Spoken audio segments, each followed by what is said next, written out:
All right, Shalom. First, I want to say, oh Lord, Yahweh, Ba'ashem Yahweh Shai, Ba'ashem Kakadash. Y'all understood the elder apostles. And us, and salutation to you, Akim that's laboring. All right, peace and blessing to the holy elect of the nation of Israel. I'm going to go into actually a topic that been heavy on my spirit, and actually one of the elder apostles had did a lesson on it, which it was already heavy on my spirit, you know, but because the reason why it was heavy on my spirit, because I had actually had a conversation where, you know, I engaged the conversation that was brought to at the gym, and it's concerning concerning Israel. So pretty much, the guy was, which it's lucky too for the uploads. I got another strike on my channel. So I got this gag order to silence any thing surrounding this pandemic. So Salakia, Akim, and Akwaf that watch, that means sisters. Akwaf means sisters that watch. Salakia for that. Bear with me. Bear with me. Be patient in spirit, okay? At the water for that. And but anyways, I was in the gym, and this guy was talking about debate, because he didn't believe that holding camp and proclaiming that we're the Israelites, including so-called Latino and Native Americans, which I happen to be part of that northern tribe. What I classify as northern tribe of the nation of Israel. But basically, he was saying that we're not Israelites, and there's just a whole thing surrounding that, because first and foremost, we're coming out here through the spirit and power of Yahweh Ba'ashem Yahweh Shai, and we're proclaiming our heritage and our nationality as being Hebrew Israelites, which is clearly been proven that we're the people that fit the prophetic curses that the Israelites would go through, and that's how you identify who's an Israelite. All right, as far as based upon the curses, and also by one's spirit. All right, because everyone don't know their genealogy. Okay, and then knowing genealogy is passed through the pen. All right, so it's just been a whole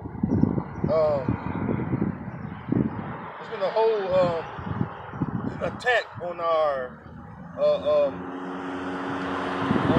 proclamation, pretty much. It's been a whole attack on our proclamation of us coming out and claiming our nationality, claiming our heritage. It's been an attack on us, man, because we speak the truth. And see, this knowledge, understanding, and wisdom we gotten, and they come from this world. So we're going against the lies that have been propagated by the so-called white man Esau Edom. And see, he have a lot of strongholds that's stuck on Jake's mind. All right, and Jake is going, man. Jake is going, and that's the reason why most Jakes ain't gonna be able to receive this, man. Which is knowledge is truth, man. All right, most Jakes can receive it. That's why there's a 2/3 scripture. So, without any further ado, I'm going to bring out some precepts. Isaiah 34:8, it says, "For it is the day of Yahweh's vengeance, and the year of recompenses for the controversy of Zion." Right, the controversy of Zion. Because what we're doing is actually controversial. Because we're coming out here, and we're telling you, hey, if you're a so-called Negro, a so-called Latino, or Hispanic, so-called Native American, or indigenous to America, that you're not that according to the Bible. You are the tribe of Judah, the tribe of Benjamin, Levi, Simeon, Ephraim. All right, Naphtali, Asher. All right, Zebulun, Issachar. All right, Manasseh. All right, the names on this side right here. See, the names on this side right here is who you truly are. And for many generations now, especially going into this captivity, that have been removed from us. All right, that been removed from us. And we were given these names or titles over here. Okay, and so this is a controversial thing. All right. What you mean the so-called blacks and Hispanics and Native American are Israelites? Well, you goddamn right we are, man. All right, and you have it within our own people that come against us, man. All right, but you don't know what you're doing, man. You're not fighting against us or coming up against us. You're coming against the Most High. All right, you don't despise us. You despise the Most High because this is the Most High's will. This is the Most High's program. This is His plan. All right. Now, going into, and I'm bring out Ezekiel 37 chapter, so yes, be prepared. All right, but anyways, we had it where we all went into slavery together. All right, we was in the same cotton fields, the same sugarcane fields, gold mines, so on and so forth. Man, all the hard labor we had to go through, we went through it together. You see, it ain't just the so-called Negroes, Haitians, and West Indies, the Israelites. All right. See, that's the person that's, as far as you Israelites, those of you that think like that, you're unlearned. All right, you're an unlearned individual or individuals. All right, because you haven't been presented. Well, you haven't been subscribing to the real, true teachers. All right, teachers that won't lie to you. They don't have nothing to gain by lying to you, but simply because out of love and respect for Yahweh Shem Yahweh Shai, we come out here and we do these things, and also in hopes of salvation. Okay, that's the reason why we do these things, man. All right, so let's go to the book of Jeremiah 50 and 33. It says, "Thus saith Yahweh of hosts, the children of Israel and the children of Judah were oppressed together. All that took them captives held them fast. They refused to let them go."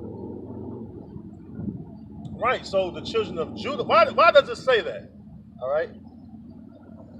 Why does it say that the children of Judah and Israel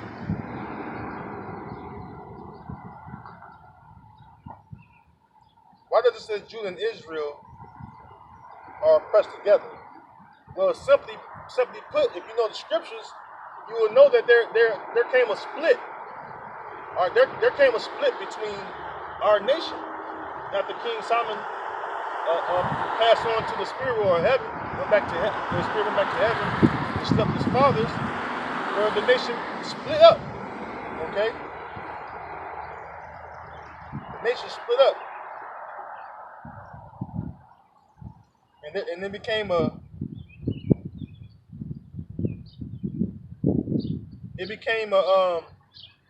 known as the Southern Kingdom, and then the Northern Kingdom, or Judah and Israel, are also known as Judah and Ephraim, because Ephraim began to lead the northern tribes. Okay.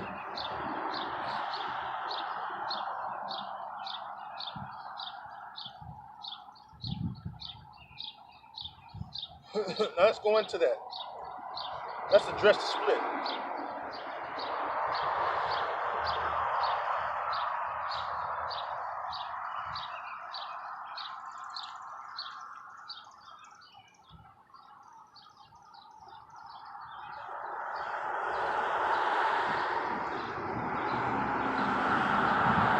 This is 1 Kings chapter 11.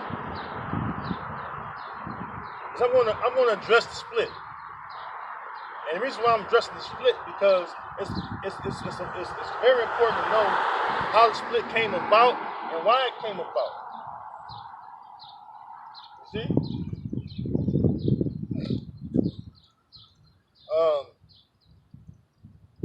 1 Kings 11. I'm gonna start at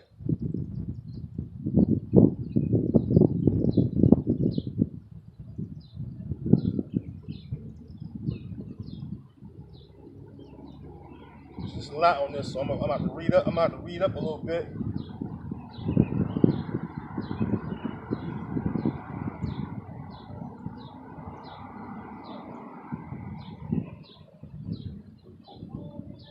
Uh, 1 Kings 11 and 25. It says,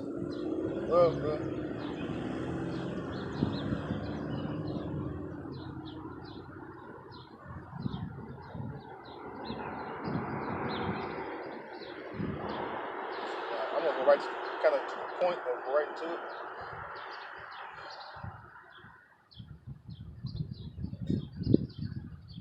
1 Kings 11 and 25, and 24. And he gathered men unto him and became captain over a band when David slew them of Zobah, and they went to Damascus and dwelt therein and reigned in Damascus. And he was an adversary to Israel all the days of Solomon, beside the mischief that Hadad did, and he abhorred Israel and reigned over Syria. And Jeroboam the son of Nebat, and Ephrathite of Zerida, Solomon's servant, whose mother's name was Zeruiah, a widow woman, even he lifted up his hand against the king, and this was the cause that he lifted up his hand against the king. Solomon built Milo, and repaired the breaches of the city of David his father. And the man Jeroboam was a mighty man of valor, and Solomon seeing the young man that he was industrious, he made him ruler over all the charge of the house of Joseph. All right, so the house of Joseph, which namely is Ephraim, right? And that pertains to who? All right, because after the split, Ephraim became part of, well, Ephraim by default was part of the northern tribes, because when the split came, it was Judah, Levi, and the priest tribe always stayed with the lead tribe. Judah is the lead tribe, the head tribe of our the lead tribe of our people, right? And Benjamin ended up staying too. And they became known as the kingdom of Judah. Okay? So it says, verse 29, and it came to pass at that time when Jeroboam went out of Jerusalem, that the prophet Ahijah the Shilonite found him in the way, and he had clad himself with a new garment, and they two were alone in the field. And Ahijah caught the new garment that was on him, and rent it in 12 pieces. And he said to Jeroboam, take thee 10 pieces, for thus saith Yahweh, the power of Israel, behold, I will rend the kingdom out of the hand of Solomon, and will give 10 tribes to thee.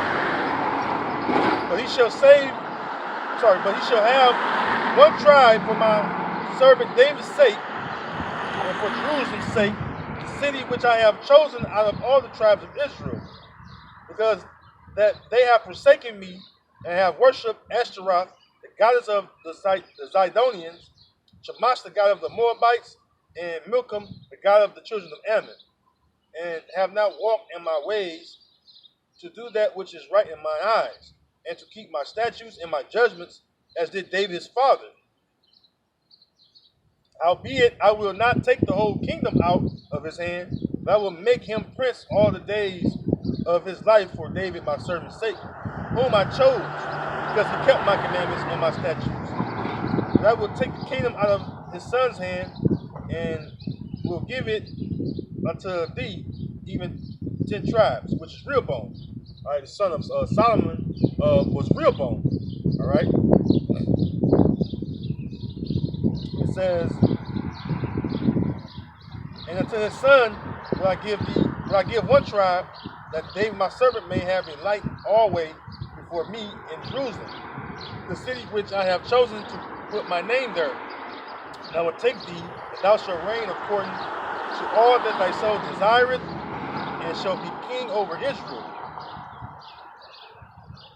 And it shall be, if thou wilt hearken unto all that I command thee, and wilt walk in my ways, and do that is right in my sight, to keep my statutes and my commandments, as David my servant did, that I will be with thee, and build thee a sure house, as I built for David, and will give Israel unto thee. And I will And I will for this afflict the seed of David, but not forever. So that's what the Most High told Ahijah to tell Jeroboam. That the kingdom is going to be, I'm going to take the kingdom from Solomon, and I'm going to split it. And that's why he had Ahijah take the garment and rend it in 12 pieces. He had 10 pieces of it, representing 10 tribes, to Jeroboam. Okay, and then you go in the story of Jeroboam and Rehoboam, they began to war with each other. All right, so that's how the split came. And you had it where I read to you, Israel had been doing wickedness.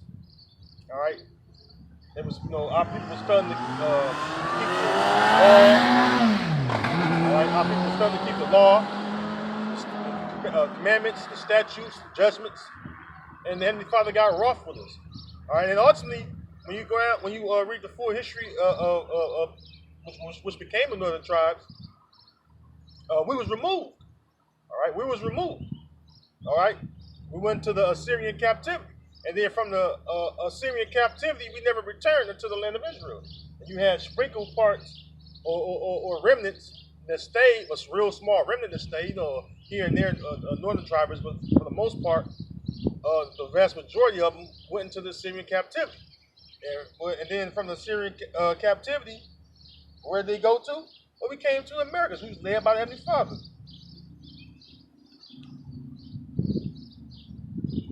All right.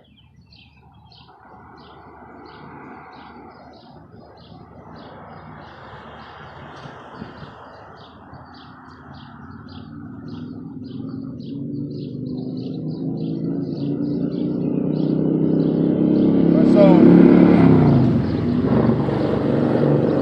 that was pretty much 73 BC, right? I'm sorry, 733 BC, right? So I never calculated that, right?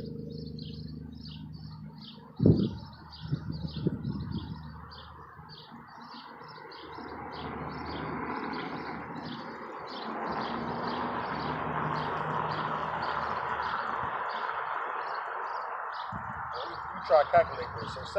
So roughly 733 BC.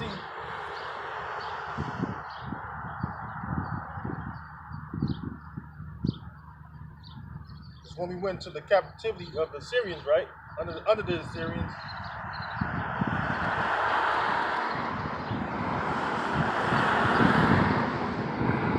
We never returned to the land.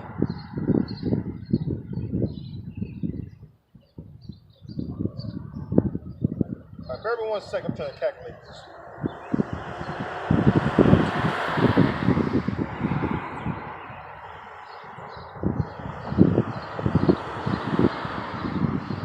Alright, this is hey, what's up, little bro?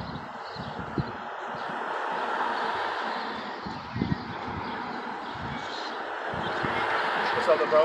Good, man. What's up? This is what I do every Sunday. Yeah. That's why I come out here and teach our people their true nationality. Oh, okay. Yep. I'll see you later.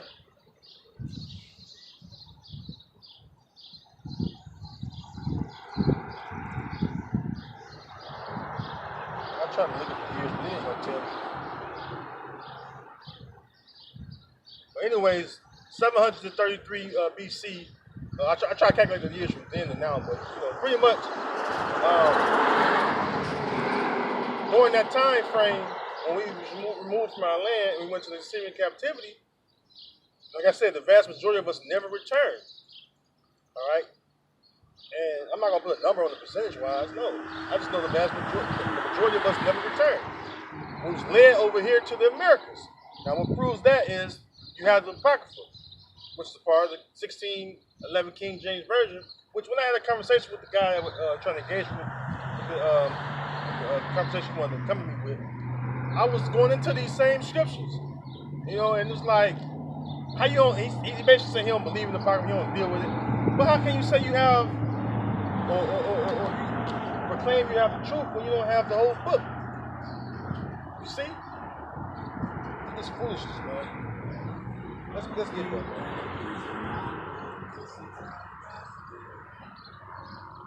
All right, so let's go to the book of Second Ezra. Cause that's something that's been well kept from you northern tribes, so-called Latino Americans. Like you don't even know where you come from prior to living in the Americas, right? And it links, and everything I'm reading to you or going into right now, it links to the Renaissance period. Second Esdras, chapter 13.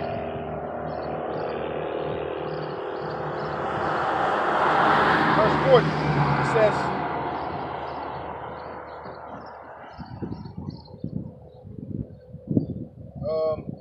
those are the 10 tribes which were carried away prisoners out of their own land in the time of Hoshea the king, which really is Hoshea the king, right?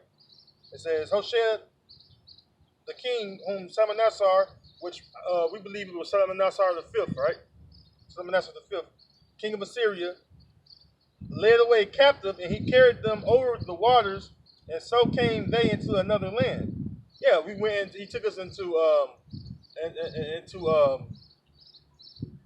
what's the name of the country today? Because they even set us in the land of Elam too, parts of Elam or Persia, which is known as Persia today. Because 1935 they changed from Persia to Iran. So the Syrians actually placed us in some of those lands. All right. It was let's go back here.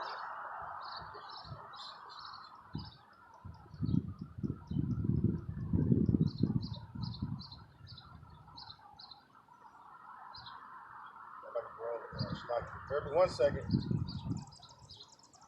Yeah, there we go.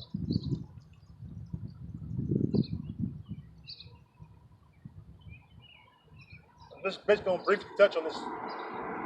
2 Kings 17. And I'll start at the top real quick, just go down real quick, just to give you an idea, right? It says, in the 12th year of Ahaz, king of Judah, began Hoshea, the son of Eli, to reign in Samaria over Israel 9 years. So it's way after the split, and Hoshea had begun to reign over the northern tribes. All right, it says, and he did that which was evil in the sight of Yahweh, Bashem Yahushai, but not as the kings of Israel that were before him.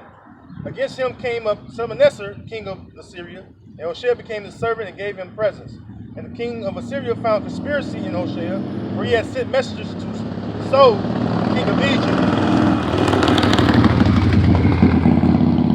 and brought no present to the king of Assyria, as he had done year by year. Therefore the king of Assyria shut him up and bound him in prison. Then the king of Assyria came up throughout all the land and went up to Samaria and besieged it 3 years. So during this besiege, right, or the end of this besiege, I should say, what happened?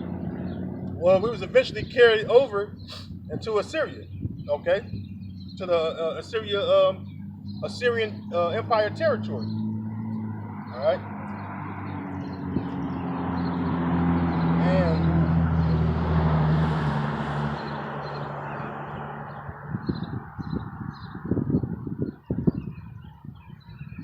let's see, let's go right to him and jump down a bit.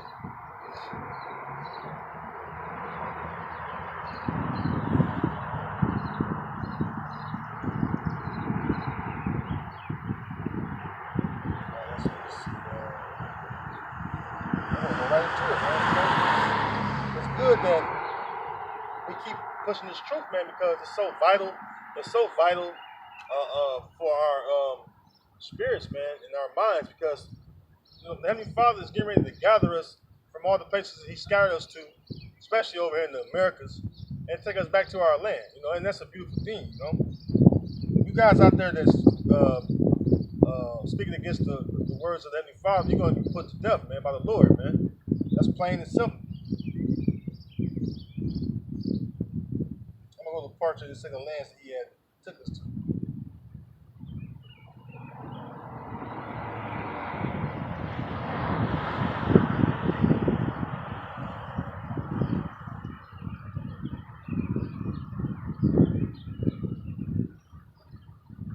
Oh yeah, it says, verse 6. This is the next verse, of course. In the 9th year of Hoshea, the king of Assyria, I went down too far, verse 6, 2 Kings 17 and 6. In the 9th year of Hoshea, the king of Assyria took Samaria and carried Israel away into Assyria and placed them in Halah and in Habor by the river Gozan and in the cities of the Medes. In the Persians and Medes, right?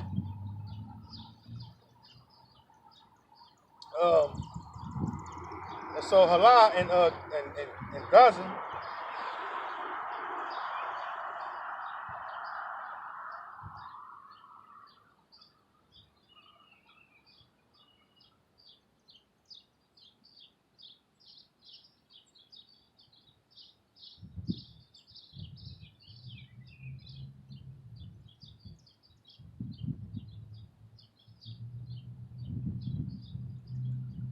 make sure I spelled it right. I'm gonna get to the accurate lands of Halah and Gozan.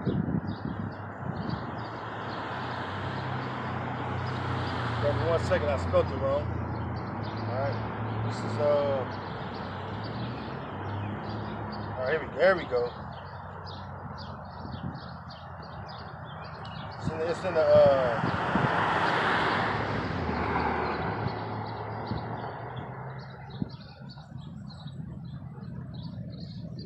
basically getting the geographical sense of the land, of where it was led or placed at, I should say. Led to or placed at, right? Look, it even come up everything, 10 lost tribes.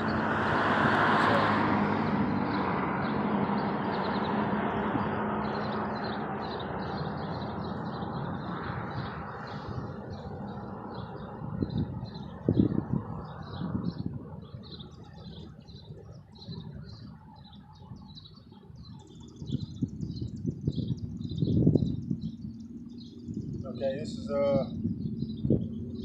so Aram Naraim is by the river Kabor,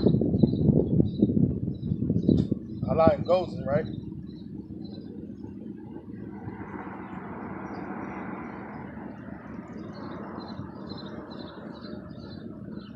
So Halah, according to it says basically by the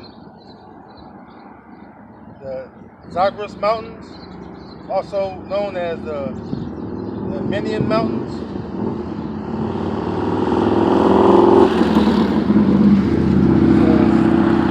Between Nineveh and Horsabad. Alright, so, and then you got,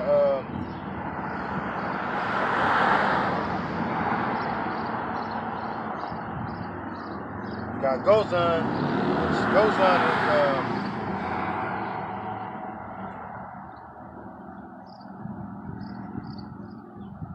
by the Euphrates, right?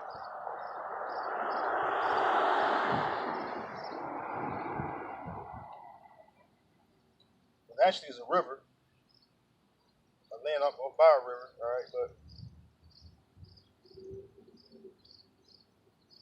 it's closer to the territory of going towards Persia or Iran. But anyways, it's like almost, it's like east. It's like east of the river Euphrates, right?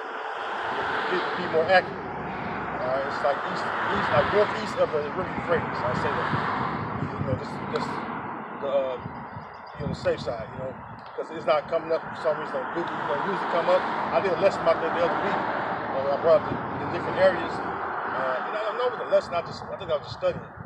But anyways, though, I want to get a geographical sense of like a few weeks back, something like that. But anyways, though, to keep moving along. So you had it where we was removed from our land, and then we went to the Syrian captivity. And from the Syrian captivity, where we go? All right,